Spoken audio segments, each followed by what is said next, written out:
Introduction to First Loves, Volume 1 of Love at a Reasonable Price, as it is recorded in Diary of an Adamant Lover, which came out a little while ago. This, however, this particular piece was written so long ago, it boggles the mind. Bartleby Willard has decided to move into the Skull Valley after Whistletown Booksellers Building and begin writing for Skull Valley after Whistletown. Originally, it was Wandering Albatross Press. That's a long story. We at SAWB are extremely busy capturing, reflecting, refracting the infinite world swirling inside and outside of us. As such, we do not have the excess time, energy, and focus required to explain to Bartleby that you cannot walk into publishing houses and declare yourself a live-in staff writer. Also, on the whole, we find him pleasant. Furthermore, since he sleeps at the SAWB premises, it is easy for him to have the coffee ready when the rest of us arrive at about 9 a.m. sharp each weekday. Finally, he is very tidy and has adopted the kitchen and the library, making these two ancient and wise rooms, if places can be considered wise, and why not? What's a human being but a place for the something deeper to live in and through? Sparkle with a youthful, nearly sexual, I said nearly, vigor. We hasten to add that he's achieved this sparkle without compromising either room's fundamental decency. Important point. Kitchen and library now have more energy, giggles bubble up more often, and the infinitely expanding and all-enveloping universes born of these giggles pop their infinitely long filmy, not flimsy, filmy, kisses with a louder and fuller schmauk, S-M-A-U-A-C-K, I would pronounce that, schmauk, than before, but their essential kindness remains very much intact.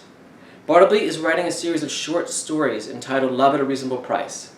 No one needs to read that. He's become interested in a kind of funny idea, manufacturing pure love, an infinite and eternal love prior to mind matter that infinitely accepts, lifts up, cares for, helps, and gives, in a fictional factory, transferring that pure love into reality. What an idea. And selling it affordably, yet still profitably, on the open market. And voila, the first truly useful business in human history, right here. We at SAWB understand that you cannot manufacture pure love in fictional factories, transport it into reality, and then market and sell it to other people. Okay, well, there goes that. Additionally, we are not even sure that if you could, you should. But of course you can't. Anyway, pure love already gives itself infinitely to everyone and everything. So selling it is even more ridiculous than selling air or that delicious selfdom sensed as you gaze out at nothing much, watching your own watching grow quiet and sharp. So that's not going to work, I guess. Does Bartleby know all this? He seems to consider this project of his a joke.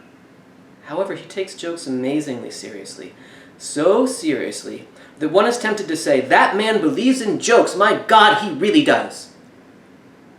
Let's you and I resolve to be reasonable, to let him have his fun while we hunkered way down, into the wholesome knowledge that no one, not even the elastically spinning Bartleby Willard, of the poignantly explosive Skull Valley after Whistletown Booksellers, sells pure love. But what wares does Bartleby, face soot-smudged and battered tin cup looped into thick leather belt, peddle? Some stories about manufacturing, marketing, and selling pure love, and some other stories. And by stories, there were quotes in my day, we mean whatever Bartleby means by stories, still the quotes. And Bartleby Willard himself, a self-told tale, is not much of a literalist.